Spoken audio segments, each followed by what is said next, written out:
Hi welcome to my channel. Last వీడియోలో mehndi paste making చూపించాను కదా. ఈ వీడియోలో after paste making dye release process అయిన తర్వాత ఏం చేయాలి అని చూపిస్తాను.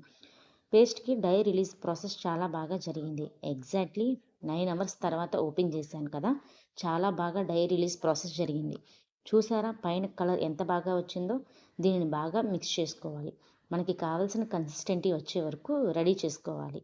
మనకి డై రిలీజ్ ప్రాసెస్ అయిన తర్వాత మెహందీ పేస్ట్ ఇలా వస్తే మాత్రం స్టెయిన్స్ బాగా వస్తాయి. పేస్ట్ మేకింగ్కి కావాల్సిన ఇంగ్రీడియంట్స్ని మనం కరెక్ట్ మెజర్మెంట్స్ తోటి వేస్తేనే మనకి గుడ్ స్టెయిన్స్ వస్తాయి. ఇప్పుడు వీడియోలో చూపిస్తున్న విధంగా పేస్ట్ని చాలా నీట్గా స్మూత్గా హ్యాండిల్ చేస్తూ మిక్స్ చేసుకోవాలి. మధ్య మధ్యలో కొంచెం వాటర్ పోసుకుంటూ పేస్ట్కి ఉండలు లేకోకుండా మొత్తం మనకు కావాల్సిన కన్సిస్టెంటీ వచ్చే వరకు కూడా నీట్గా పేస్ట్ని మిక్స్ చేసుకోవాలి.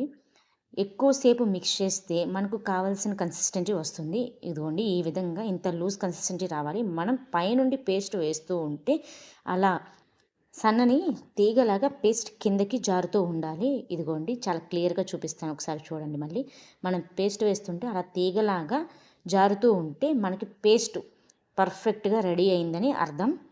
మనం రెడీ చేసుకున్న పేస్ట్ కన్సిస్టెన్సీ ప్రకారమే మనం వేసే డిజైన్ ఆధారపడి ఉంటుందండి. డిజైన్స్ నీట్గా అందంగా చాలా సన్నగా రావాలి అంటే మాత్రం నేను చూపిస్తున్న విధంగా కన్సిస్టెన్సీ వచ్చేలాగా చూసుకోవాలి. నెక్స్ట్ వచ్చేసి స్టాకింగ్లో వేసి పేస్ట్ని ఫిల్టర్ చేసుకోవాలి. గ్లాస్లో ఆల్రెడీ ఒక కవర్ పెట్టానండి. గ్లాస్లో ఫస్ట్ పైపింగ్ బ్యాగ్ వేసి దాని తర్వాత స్టాకింగ్ వేయాలి. అందులో వచ్చేసి మెహందీ పేస్ట్ని వేయాలి. మొత్తంగా ఒకసారిగా బయటికి తీసి స్టాకింగ్ని ట్విస్ట్ చేసి పేస్ట్ని బయటికి లాగాలి. అండ్ నెక్స్ట్ రోల్డ్ కోన్స్లో మనం పేస్ట్ని వేసుకోవాలి. జస్ట్ మనం వచ్చేసి స్టాకింగ్ నుండి పేస్ట్ తీసి రోల్డ్ కోన్స్లో వేసాము. చూసారా ఈ కొంచెం టైంలోనే నా హ్యాండ్స్ ఎంత బాగా పడినాయో. చాలా అంటే చాలా నీట్గా వస్తున్నాయండి స్టెయిన్స్ మాత్రం. అండ్ ఆ కోన్స్ని జాగ్రత్తగా మడత పెట్టుకుంటూ నేను చూపిస్తున్న విధంగా సీల్ చేసుకోవాలి. అంతేనండి, పేస్ట్ మేకింగ్ అయిపోయింది. మీకు కనుక ఈ వీడియో నచ్చినట్టయితే ప్లీజ్ మా ఛానల్ సబ్స్క్రైబ్ చేయండి, లైక్ చేయండి, ఇంకొంతమందికి షేర్ చేయండి.